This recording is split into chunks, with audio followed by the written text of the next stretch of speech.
Hey guys, welcome to another episode of the RoadMap podcast. I am here with my guy Ryan Koske here in Munster, Indiana. Ryan, I'm thrilled to have you on the podcast today. Obviously, our top writer last year, over 500 families protected in 2022. Looking to obviously on pace to well surpass that. Ryan, kind of want to get into it. Obviously, this point in the business, you are already starting to, obviously, you're writing at a high level. At what point? Because I want to talk to you again about the building the business side of it. What point did you kind of decide to start building the business? Yeah, I mean, I think once I figured out that I could make money, I thought, why can't I help other people make money?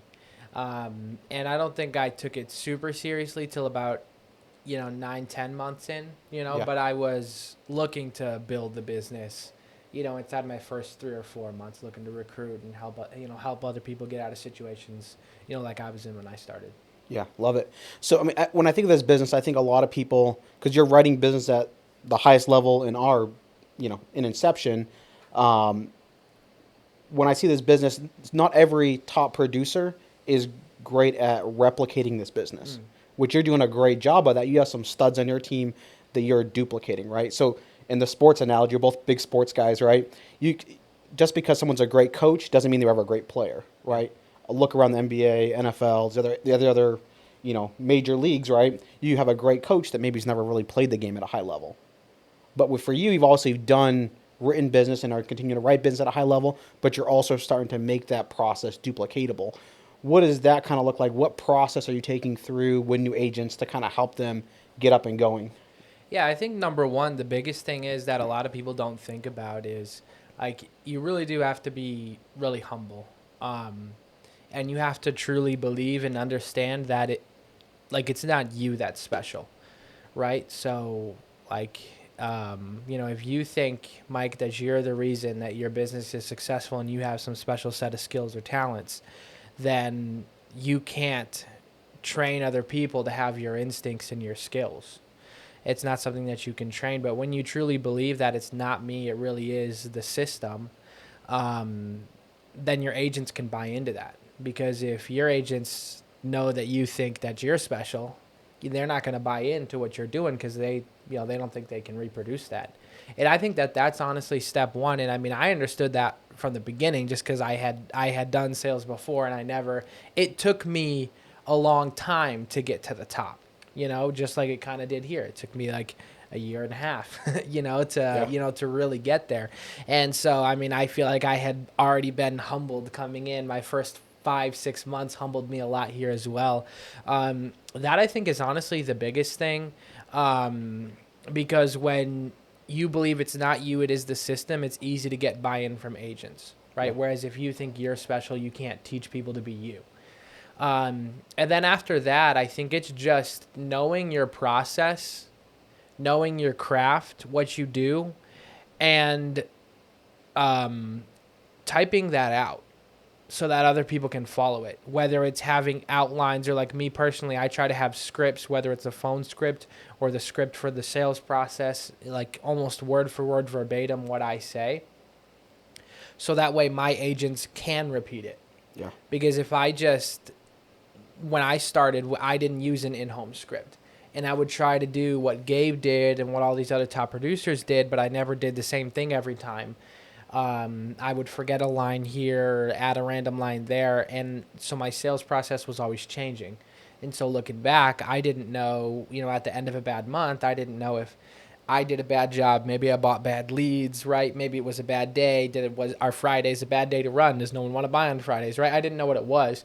But once I started to get to the point where I'm saying the same things every single time, now I was able to look back and say, hey, every time I say this line, they react negatively. Their body language changes. They ask a bunch of questions I don't want them to ask. And so having those scripts for your agents to follow produces that. It produces a baseline for you and them to look back at and see where the pain points are in the presentation. Because a lot of times when you're sitting there with new agents, the new agents don't realize where those pain points are. But if you're able to listen to them, do some role play with them, you can find out where those pain points are. And they're just going to be everywhere, and they're always going to be changing if they're changing their script every time. So I think that's the second thing really has just been in. I've seen the biggest difference before I had that, and now before I had scripts, it was like a guessing game with all my agents. Now that I have scripts for them to all follow, it's very easy for me to go in and diagnose an issue. What I love about that is you're making, you're giving them the blueprint, right? Like you're saying, hey, do this, and this, right? It's not confusing. A lot of agents, I think, are people that are looking to get started. They're looking at this business of like, man, there's all these things that I have to learn. But no, it's, here's my script, say exactly this, fill out this, call me. Yeah. Right? And now, so I think that's huge because you're just giving them things that they can focus on. It takes the pressure and the anxiety out of this, right? Because we just already have scripts and everything from A to Z to make it so it's very plug and play for a new agent. I love that you're doing that because, again, you're writing business at a super high level, but like you said, it's nothing like we're nothing special. Yeah. We just work extremely hard. We're coachable, and this business just evolves for someone that really wants to come in and be coachable and work hard. Because again, all the process is already there. So someone that's getting up, because when we started, obviously, there wasn't as much structure and as much help. We had to figure it out a lot. But now that we've kind of figured out that process, it's very much plug and play. Yeah. So I love that you're doing that. And it obviously shows with your agents that are getting up and crushing it, right? So just recently, you brought your mom and your brother into this. Yep. Did either one of them have any sales experience? No, my mom hasn't worked in like 35 years. I mean, she's part-time secretary at the church. My dad's a pastor, but she hadn't worked. And then, my brother didn't have any sales experience, no. Yeah, and they're crushing it right now. Yeah. Which I love, right? Because I think everyone sees us, we both have sales experience, and they're like, oh, well, they have sales experience. Oh, well, they have this, well, they have that, right? And I love that this just validates the business for you because, again, you're having people that come that have no sales experience that are obviously with your brother probably tripling, quadrupling his prior income, right? Yeah. So I love that that's, the success. What were those conversations like kind of leading up to, like, what were the questions that some of your family asked kind of getting into this?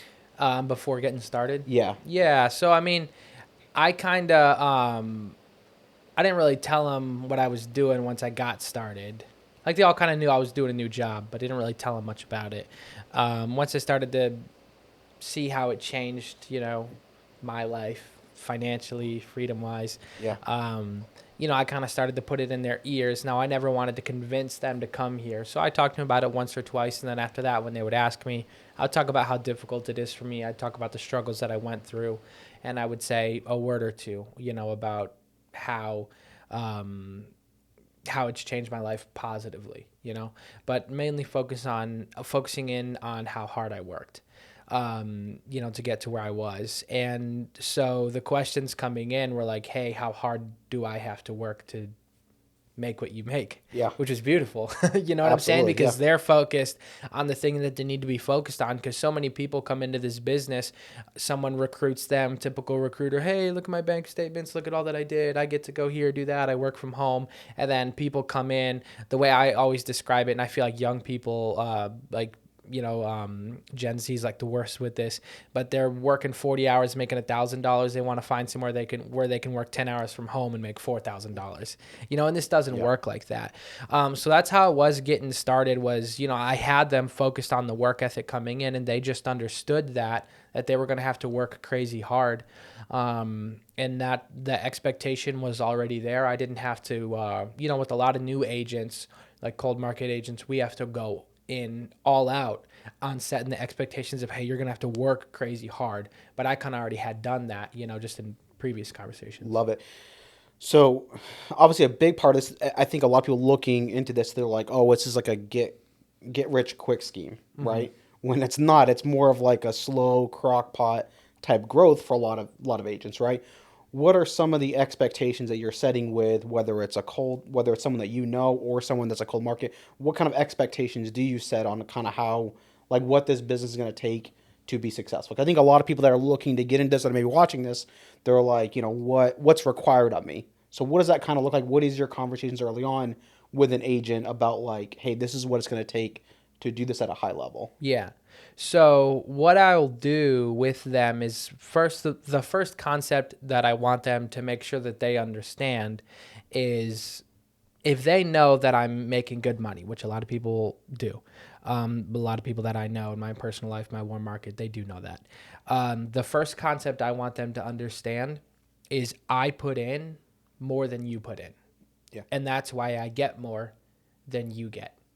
So that's concept number one that I'm trying to get people to understand. And I feel like that's huge, because if coming into this business, and not just Family First Life, but life in general, if it's a relationship, another job, if you're trying to go out and start another business, if you understand, if I put this in and if I put, 10x the effort that everyone else is putting in, I may not get 10x the result, but the chances that I get double, triple, or 5x the result are a heck of a lot better, right? And that's the first concept that I want people to understand. The more you put in, the more you'll get out. If you want to put the same level of effort in that you have at your old job, then you're just going to make enough money to pay your bills, buy your next batch of leads, and you're going to be perpetually stressed out for forever.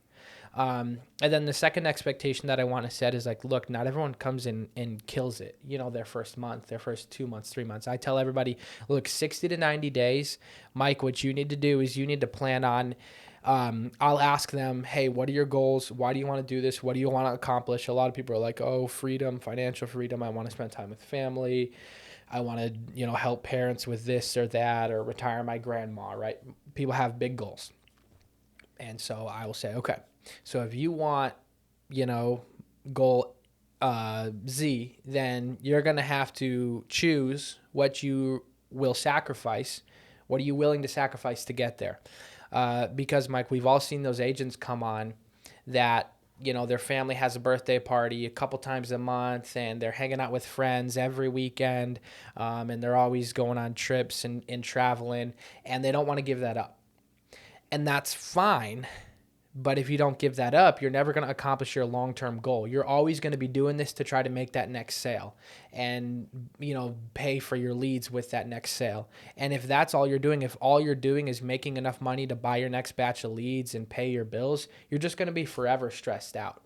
So I want people to know, starting out, we go 1,000 miles an hour, and we sacrifice for the first 60 to 90 days so that we can achieve our long-term goals. Because you're not going to achieve, like I said, a lot of people have really big long-term goals. You don't achieve like big goals without some sacrifice. And so for you to think coming in, hey, I don't have to sacrifice anything to get my goals, is just wrong. That's a lie. Any big business that's out there, the guy who started it sacrificed so much at the beginning. Like, you could go read book after book, about about all the biggest businesses, the Fortune 500 companies. Like, that's how they all are. And so if you want to build something big, something real, something that's going to impact generations, you're going to have to sacrifice something. So what are you willing to sacrifice?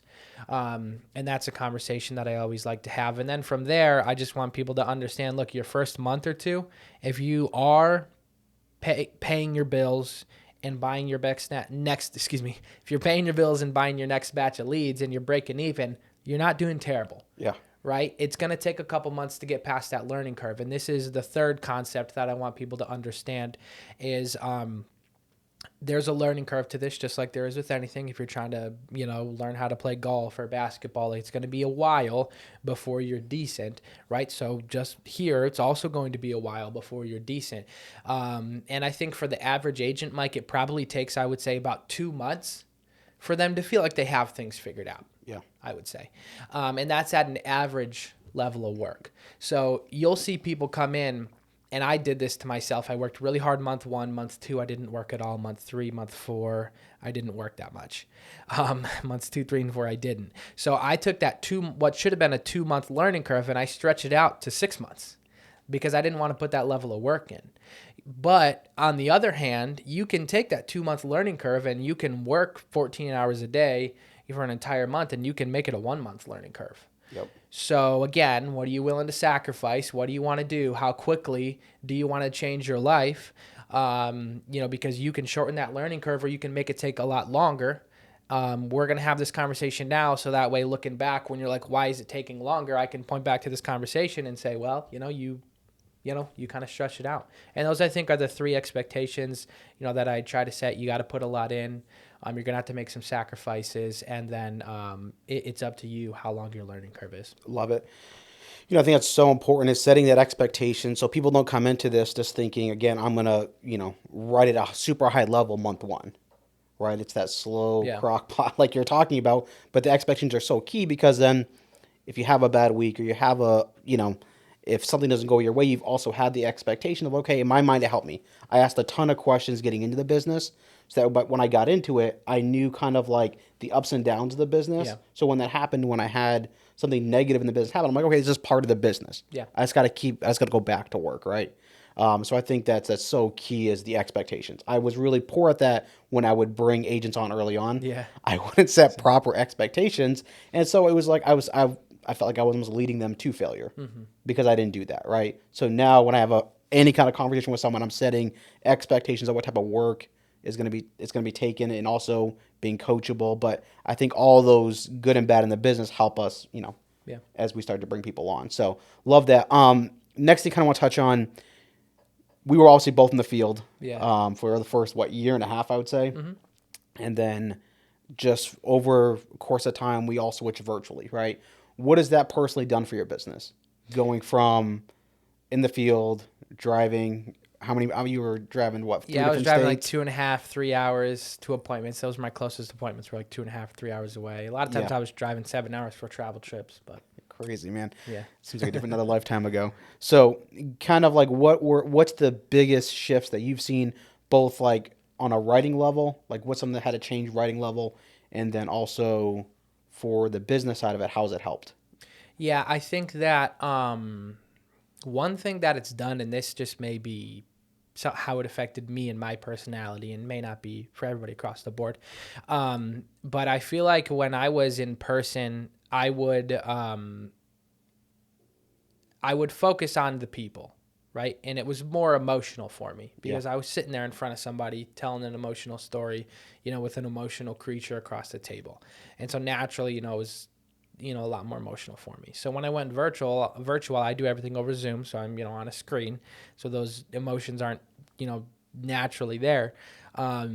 So it helped me focus more on the numbers, and it helped me understand, hey, this really is just a numbers game. And I didn't really start tracking my numbers, knowing my numbers until I went virtual. That's one thing that it did for me that I feel like really helped propel my business. Outside of that, obviously I had, at least I was driving for like 7-8 hours a day when I was in person.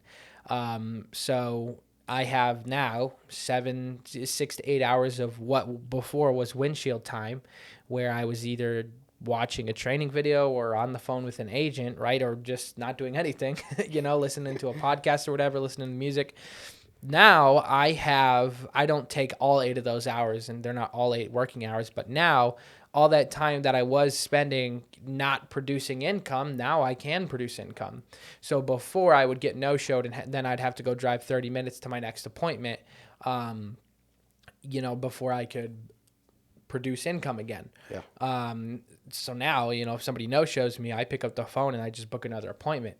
And so it's allowed me to be a lot more profitable. Obviously I was spending money on hotels, rental cars, flights, things like that before, a ton of gas.